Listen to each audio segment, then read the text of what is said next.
Thank you very much, ladies and gentlemen. I believe in God. I believe in the supernatural God who created the heavens and the earth. I believe in a God who holds the heavens and the earth in existence. I believe that on the basis of rational evidence, similar to the beliefs held by the founders of this house, who gave this university the motto, Dominus Illuminatio Mea. They saw no contradiction between faith in God and the utmost excellence in rational inquiry. And if I dare mention my alma mater of Cambridge in this holy place, I would remind you that on the door of the Cavendish Laboratory in Cambridge are written the words, "Great are the works of the Lord, studied by all who delight in them." And as we look at the rise of science in the 16th and 17th centuries, Alfred North Whitehead and many others commented that men became scientific because they expected law in nature, and they expected law in nature because they believed in a lawgiver. So, ladies and gentlemen, I'm not ashamed of being both a scientist and a Christian, because arguably Christianity gave me my subject. What I am amazed at is that serious thinkers today continue to ask us to choose between God and science. That's like asking people to choose between Henry Ford and engineering as an explanation of the motor car. When Newton discovered his law of gravity, he didn't say, "I've got a law, I don't need God." No, he wrote the Principia Mathematica, arguably the greatest work in the whole history of science, because he saw that God is not the same kind of explanation as a scientific explanation. God doesn't compete. Agency does not compete with mechanism and law. Why is there something rather than nothing? Alan Sandage, the brilliant cosmologist who became a Christian in his 50s, said God is the answer to that question. But people are now so desperate to show that the universe created itself from nothing, which seems to me to be an immediate oxymoron.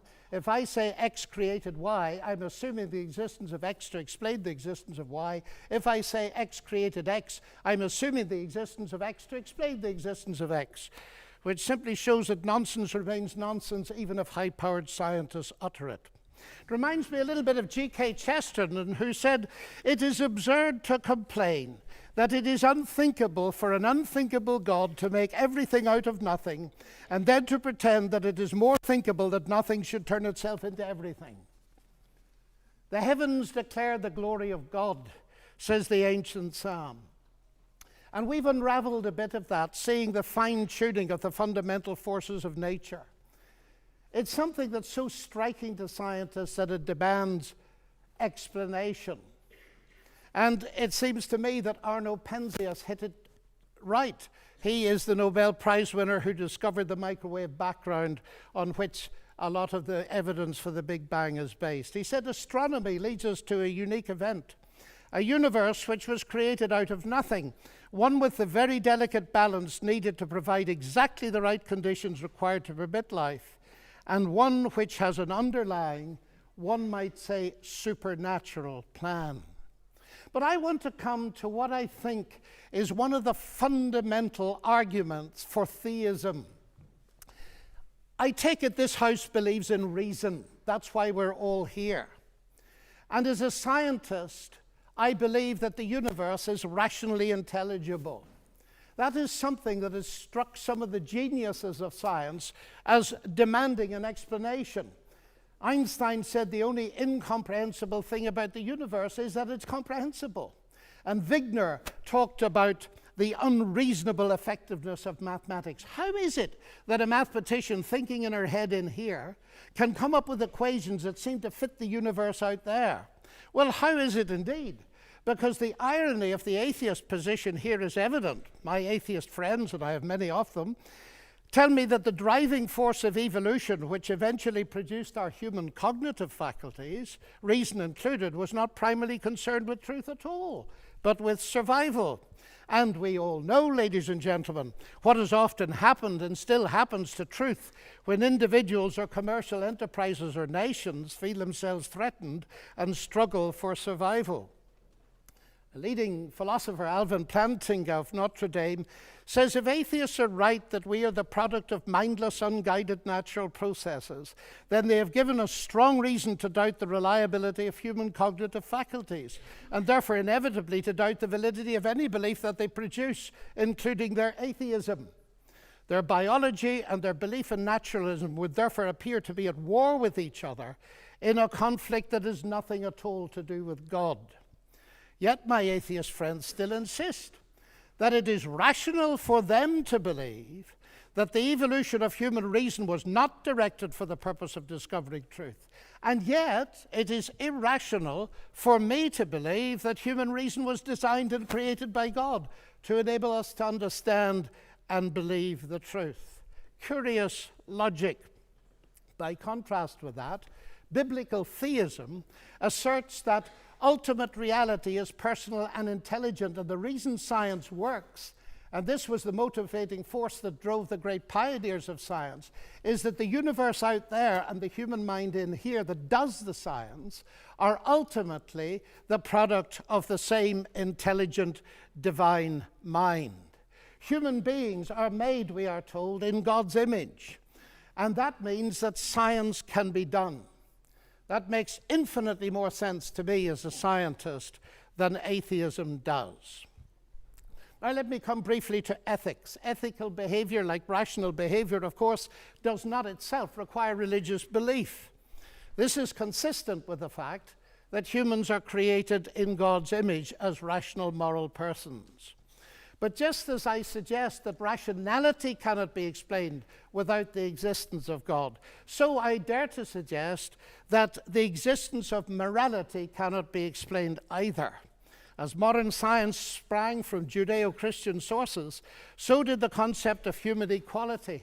Listen to atheist Jürgen Habermas, arguably one of Germany's leading intellectuals. He said that universalistic egalitarianism, from which sprang the ideals of freedom and a collective life and solidarity, the individual morality of conscience, human rights and democracy, is the direct legacy of the Judaic ethic of justice and the Christian ethic of love.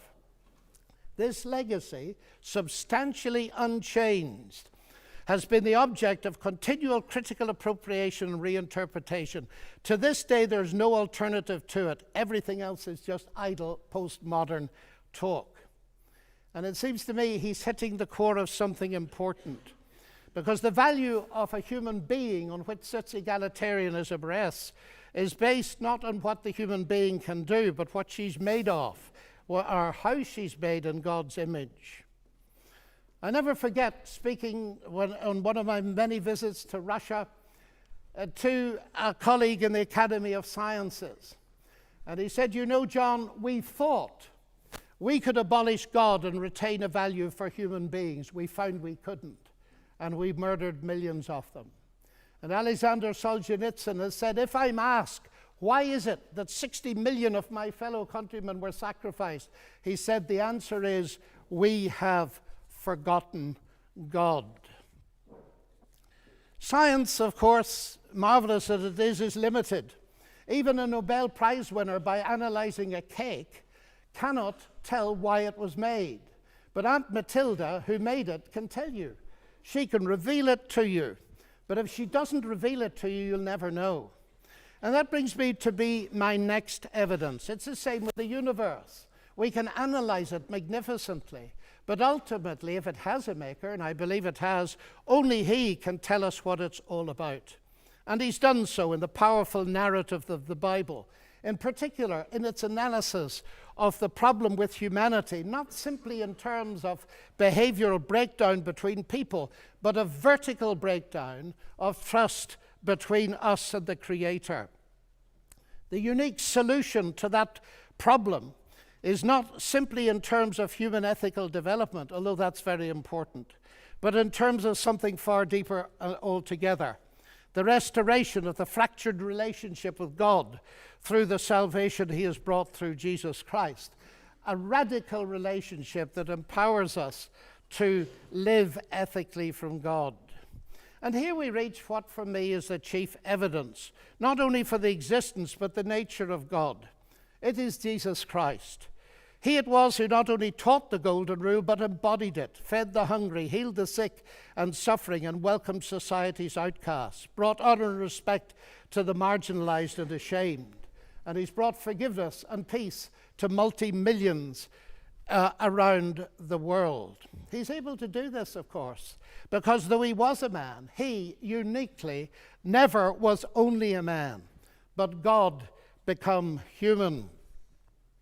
The central evidence for this startling claim is, of course, his historical resurrection from the dead that launched Christianity in the world. This is, of course, ladies and gentlemen, a crunch issue.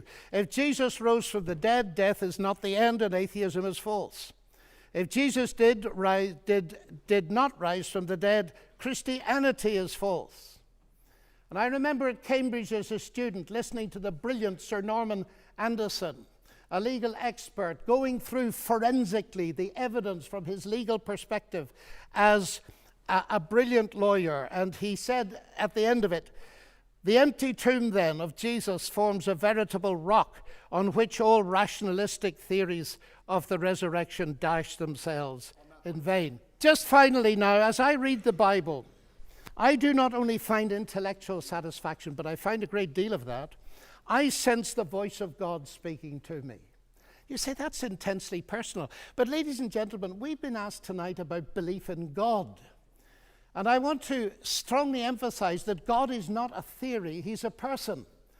And if the origination of me qua person is a personal God, then the most exciting thing really is there a possibility of getting to know God? And so I don't simply believe there is a God. I've come to know him and trust him. And I have strong reasons for doing so, because of Christ dying and rising again for me.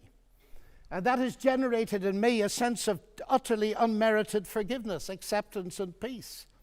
That has enabled me to face the ugly side of my own nature, and with God's help to do something about it. But it's enabled me to face something else. The hardest problem I face as a Christian is the problem of evil and pain.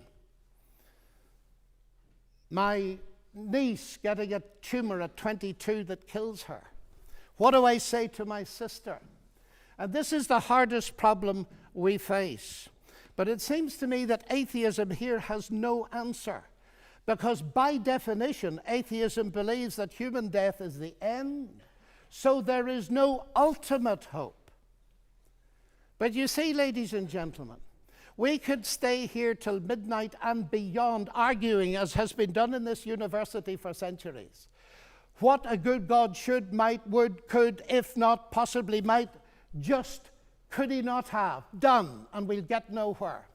So it seems to me there's another question we can ask, and it's this. Granted that life presents us with a double picture.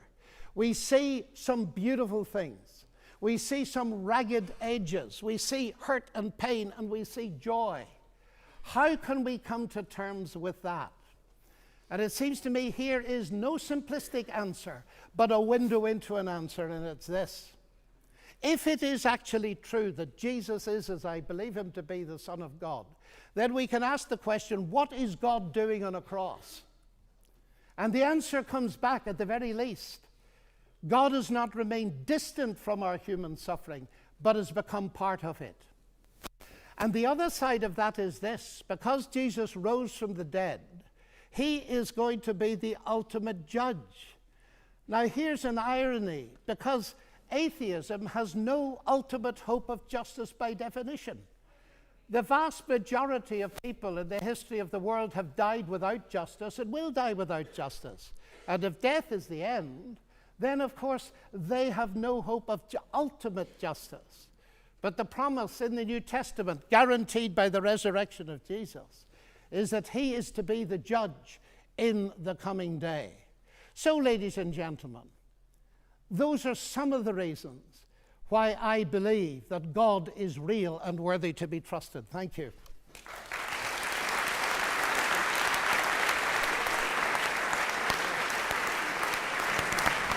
You know.